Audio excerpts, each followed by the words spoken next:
Freezing, dehydrating, and tincturing were happening this week for the Every Bit Counts Challenge. I'm preparing for the coming winter to ensure that we have what we need during the seasons we can't grow.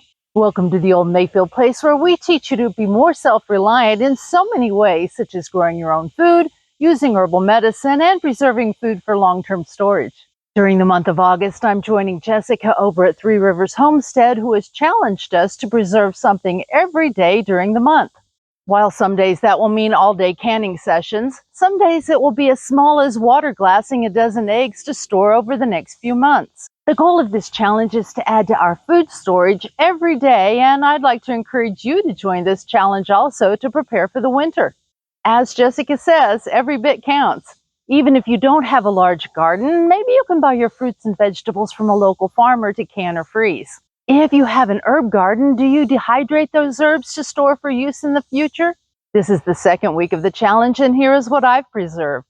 I went to a family reunion over the weekend, so I didn't have time to do any big projects, but I was able to start the process for saving tomato seeds for next year's garden.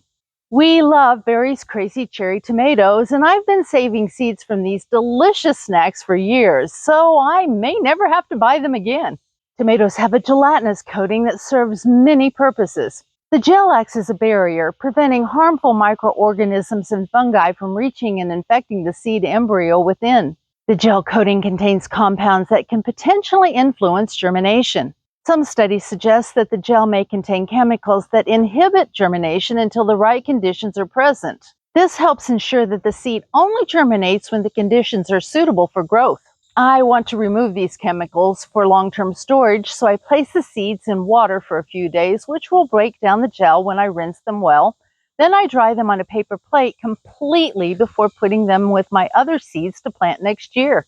Don't forget to label your seeds. I picked more tomatoes to make more tomato sauce on Monday, but didn't have enough for a full batch, so these will go into the freezer until more become ripe. We have many green tomatoes on the vine, but they have been extremely slow to ripen. I've talked to other gardeners in my area, and they are saying the same thing.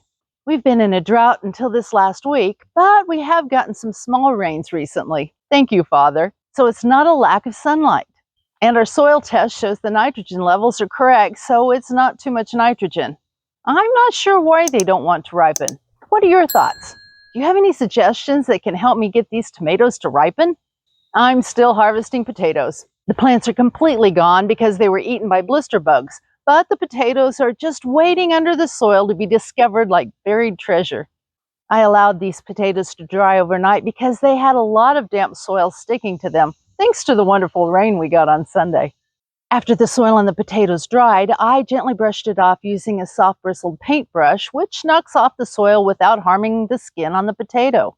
I place the potatoes in a well-ventilated bin, and these will go into our cool basement so they can cure. We will be enjoying potatoes for many months. Any potato that has significant damage will be either eaten immediately or canned for long-term storage. Nothing goes to waste. I picked a few more tomatoes that will go into the freezer until I get enough for a batch of sauce. I do wish they would ripen faster. I also picked some spearmint to put into the dehydrator. I'm growing spearmint for the first time this year, so I'm not harvesting much, only about a third of the plant. While I do love mint tea, I have peppermint and chocolate mint dried to use this winter. I'm going to turn this spearmint into a tincture to use as herbal medicine. Spearmint and peppermint are great to use for digestive issues such as indigestion and gas. It can also help relieve nausea. Just inhaling the scent of mint can help soothe that sick-at-your-stomach feeling. Rubbing a few drops of mint oil on your temples can relieve a headache, and when made into a liniment, mint can help relieve muscle aches. A half teaspoon of mint extract can be mixed with water to sip on when you have a cold. This powerful herb can help open up your congested sinuses and lungs. After the spearmint had dried overnight, I measured out what I had and ended up with 8 grams. I crushed the dried leaves to increase the surface area, then I covered this with 40 ml of 80 proof vodka to create a 1 to 5 tincture. Because the spearmint leaves soaked up some of the vodka, it didn't quite cover, so I added a bit more to make sure the spearmint was covered. Technically, this is no longer a 1 to 5 tincture and is more of a folk tincture, but it will work just fine. I will let this set for at least 4 weeks to create the tincture before I strain out the solids. I can use this for both medicine and for cooking. This will make wonderful chocolate mint cookies this winter. Thanks for stopping by the Old Mayfield place today. Stay healthy, keep preserving, and have a blessed week.